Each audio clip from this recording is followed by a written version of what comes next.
Mesdames et messieurs, un peu de calme s'il vous plaît. La créature qui va apparaître devant vous ce soir est dépourvue de toute conscience morale. Sa gestuelle suinte la haine, glace le sang. D'ailleurs, je demanderai aux parents, accompagnés d'enfants en bas âge, de leur couvrir le visage. Je vous demande, mesdames et messieurs, de faire un tonnerre d'applaudissements et d'accueillir la bête immonde.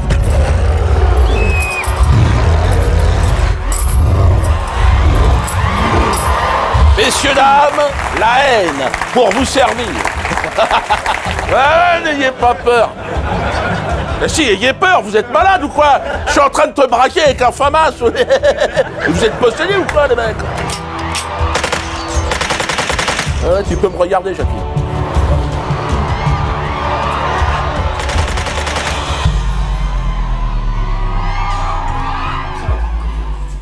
Ah, ouais, c'est un cadeau, là. C'est une dent de requin. Bon, merci. Hein. Chers amis internautes, bonjour, bonsoir. Mes collègues humoristes remontent au créneau pour me cracher à la gueule. C'est devenu maintenant une habitude, mais là, ils ont remis les découvertes. TeamSeat qui prétend que je suis un rat dans une boîte de chaussures. Il faut savoir quelles sont les causes. Et le départ, c'est la censure. C'est parce qu'il s'est retrouvé enfermé dans une boîte à chaussures comme un rat, c'est interdit de télé, interdit de radio, qu'on en a fait ça, qu'on en a fait un homme qui veut exister. Bon, il admet que je suis censuré, hein, donc quelque part victime de quelque chose. Mais il prétend que ne pas apparaître dans les médias institutionnels, c'est être dans une boîte de chaussures. Ah, c'est intéressant à observer d'ailleurs, hein, ça. Pour TeamSeat et toute sa clique, là, Internet est une boîte à chaussures. Ça n'a aucun sens. Non, c'est le contraire. Hein, il voit pas ce qui se passe en fait. Il refuse de voir le monde tel qu'il est aujourd'hui. Hein. Je te conseillerais, Patrick, d'ouvrir un peu les mirettes, parce que là, à mon avis, t'es à côté de tes pompes. Hein. Toi, t'es dans un tout petit univers, t'as l'impression que c'est là que ça se passe. Non, c'est sur Internet. Hein. Regarde, même Kuckerman, il s'y met sur Internet. Il tombe la veste, puis il essaie de...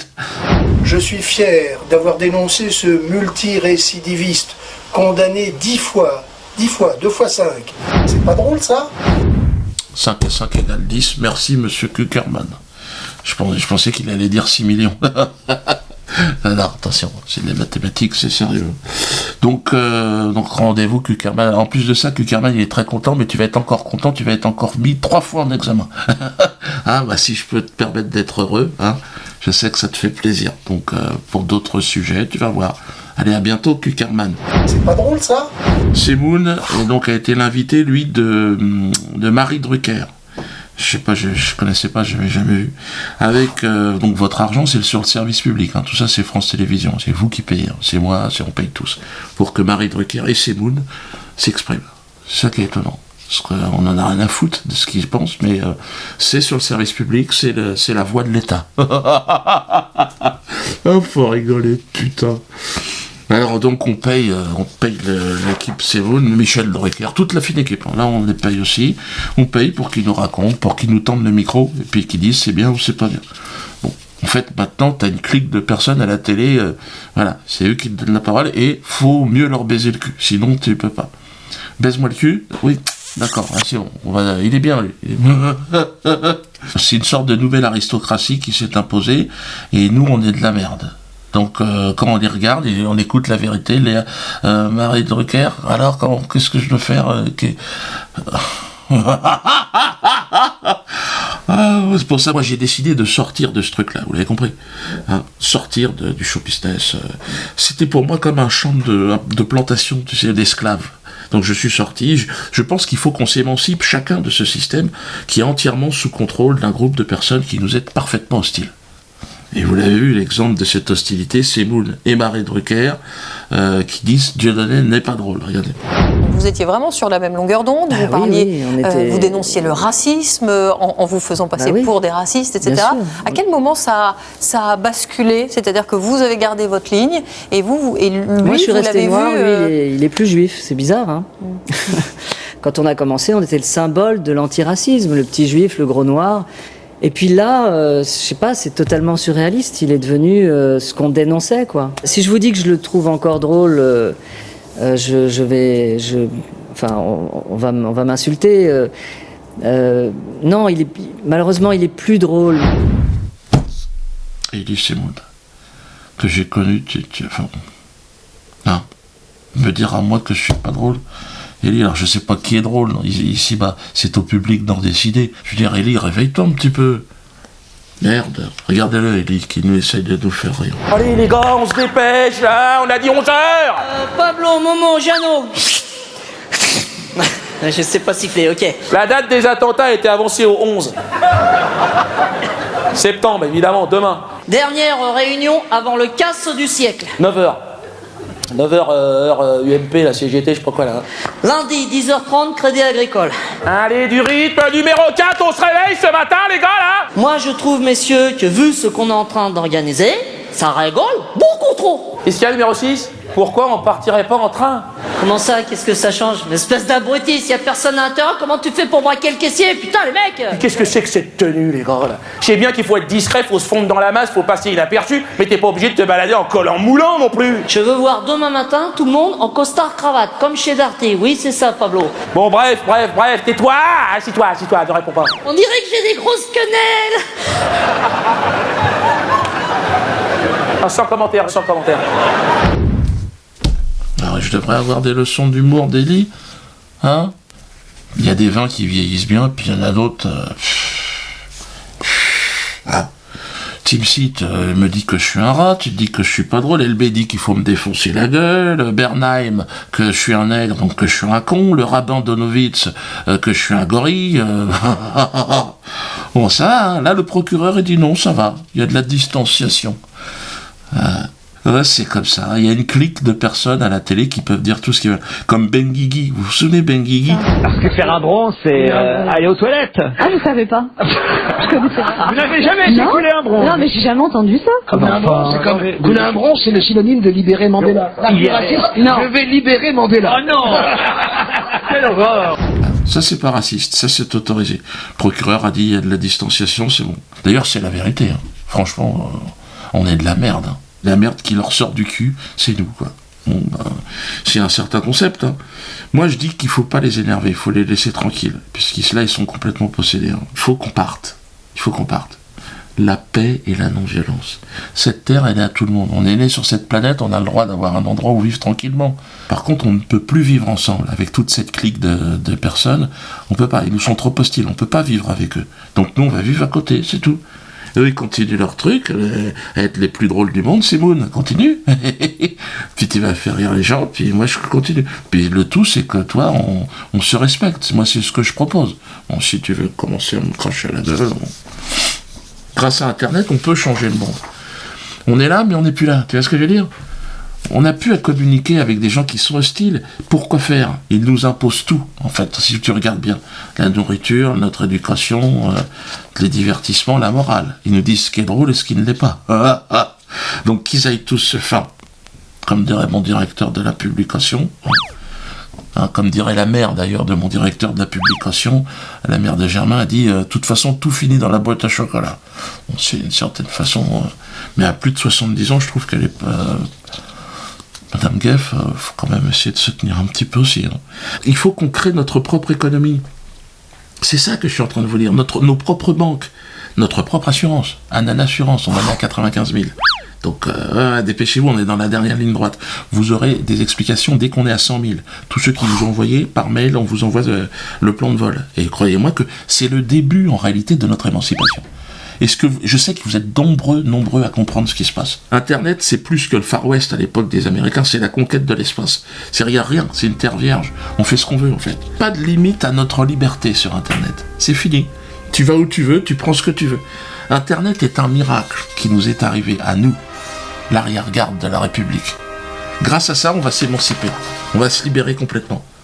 Grâce à ce miracle que j'ai survécu, moi. Si j'étais au sinon, je serais un rat dans une boîte, comme dirait Timsit. Ah, c'est lui maintenant, le rat, dans la boîte. Vous êtes nombreux d'ailleurs à me suivre dans ce miracle, je vous remercie.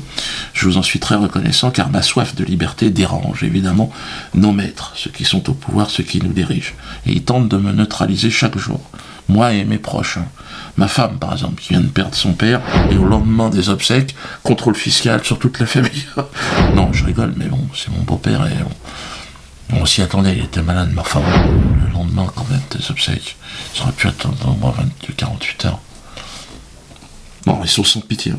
Comme dirait mon directeur de la publication. Ouais, Roger Lamouche aussi. Et Roger, ferme-la. Hein, parce qu'il y a des gens, dans la dernière vidéo, ils ont dit on en a marre, il n'y a plus que Roger Lamouche. Hein. Tu casses les oreilles aux gens. Ouais, mais t'es une bouche à merde, faut pas l'oublier. Nous aussi, on est de la merde, mais bon. C'est pour ça que tu me colles, en fait. D'accord. Alors, beaucoup de gens me disent Dieudo, t'as tellement de pression, les contrôles fiscaux, tout ce qui est illégal, toute la pression qu'on te met, qu'est-ce que tu restes en France? Pourquoi tu vas pas à l'étranger? Non, je resterai. Ça, je tiens à vous le dire. Je resterai jusqu'à l'emprisonnement. Ils seront obligés de m'emprisonner bientôt. Pour une blague que je vais faire. Que je réserve un petit peu là. Être emprisonné pour un sketch en France, je veux voir ce que ça donne. Donc, à mon avis, ils vont me le faire. Hein. Peut-être cette année ou l'année prochaine. Mais je les emmerde. Je leur pisse dessus. Hein. Ça, je tiens à vous le dire. Ah, c'est plus fort que moi. J'arrive pas. Merci à Yannick Noah. Merci. Pour avoir parlé de la censure dont je suis victime. Et je suis très content. Merci Yannick. Je sais que, une certaine presse lui a fait le reproche de ce soutien. Avant de vous libérer, j'aimerais juste qu'on se parle de Dieudonné, Yannick et Patrick, parce que vous l'avez bien connu, vous étiez amis à une certaine époque. C'est quoi votre ressenti aujourd'hui? Il est censuré. Il y a des gens qui ont décidé qu'il était plus drôle, donc il est censuré. Pourquoi interdire un tel par rapport à un autre? Je comprends pas. Il y a des gens qui parlent aujourd'hui à la télévision, qui disent des choses incroyables, on en a parlé tout à l'heure, mais qui sont incroyables. Et ils sont pas, et c'est pas pour rigoler. Là, c'est sérieux ce qu'ils disent. C'est beaucoup plus grave. Et eux, ils sont en train de devenir des superstars, c'est incroyable. C'est marrant, je pense que vous pensez à Éric Zemmour. Non, c'est incroyable. Vous pensez à lui aussi? Après avoir été le personnage préféré des Français, maintenant il se fait cracher à la gueule. Il sera bientôt même peut-être le mec le plus détesté des Français. Ça va vite, hein, parce que ceux qui choisissent, hein, c'est un petit bureau, ils sont 4, ils choisissent si t'es le préféré. Moi, à ceux qui disent ça, à ceux qui déterminent ça, je leur dis allez tous vous faire enculer. Comme ça c'est clair, moi. Donc moi je serai toujours de toute façon parmi les plus détestés, et tant mieux, je prends ça comme une médaille. Désolé Yannick, hein, désolé que notre amitié évidemment t'ait causé tous ces problèmes. Notre amitié, d'ailleurs plus que ça, plus qu'un ami, hein, Yannick, hein, on est des frères de Yaoundé, hein, mais sur internet j'ai constaté que tu as gagné un énorme soutien, hein, et tu le mérites ce soutien. Aman et tout dit, un homme vrai. Ah, je sais que tu vas comprendre Yannick. Merci au chanteur Mano, à mon frère breton, parce qu'on va me dire, ouais, Dieudo, tu fais du tribalisme avec Noah, vos trucs de macaque. Donc là, je parle de mon frère breton. Vous savez que j'ai 2 racines, j'en ai une, je suis biraciné, ce qu'on appelle. C'est une racine au Cameroun, et une racine en Bretagne. Donc mon frère Mano, qui a compris que l'Internet était l'avenir de la culture de ce pays. Hein, il n'a pas eu peur de me remercier. Ah, écoutez-le. Dieudonné aujourd'hui sur la toile, c'est un des plus gros médias qui existent en France. Et je sais pas si c'est lui personnellement qui l'a mis sur son Facebook, mais il s'avère que le Chant du Coq s'est retrouvé sur son Facebook. Et pour moi, c'est un gros média comme un autre, quoi. Il nous a fait avoir 5000 vues d'un coup comme ça, quoi. Donc moi, je le remercie très bien. Je le prends comme un média. Vous savez, parfois, je fais des émissions de télé que moi je ne regarde pas. C'est des médias, c'est un deal, quoi. Et merci Dieudonné, ouais, bien sûr. Moi, j'ai pas de soucis. Merci à toi, Mano Kenavo, hein, comme on dit en Bretagne. Si tu veux faire d'ailleurs la première partie de ma tournée sur une date bretonne, tu me contactes. Bon, je sais pas si t'en es là, mais bon, je pense que tu repasseras plus dans les émissions traditionnelles. Dire ce que t'as dit, même moi, ça m'a choqué quelque part. Non, je rigole.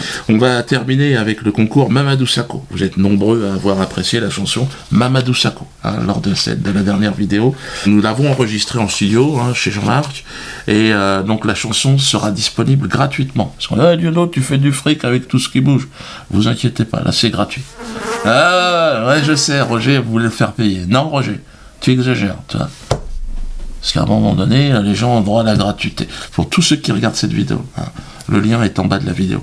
Nous lançons d'ailleurs un concours pour la réalisation du clip de cette chanson. Le vainqueur sera nominé pour les Quenelles d'Or, évidemment, et son œuvre sera projetée en première partie du spectacle en tournée.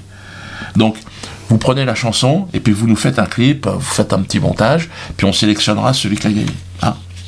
Et Mamadou Sakho, écoute, tu peux jouer dans le clip aussi. Hein. Faut avoir de l'humour, Mamadou. De toute façon, à partir du moment où tu te chies dessus, je dirais que t'as repoussé un petit peu les limites de la dignité humaine. Hein. Tu veux glisser les quenelles en toute sécurité?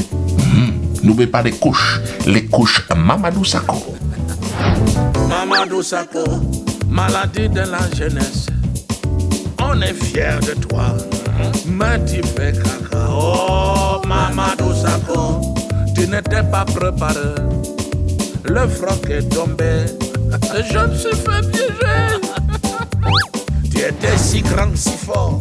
Exemple pour la jeunesse. Tu as marqué ces 2 buts pour sélectionner la France. Tu incarnais l'espoir, mais tu n'as pas résisté.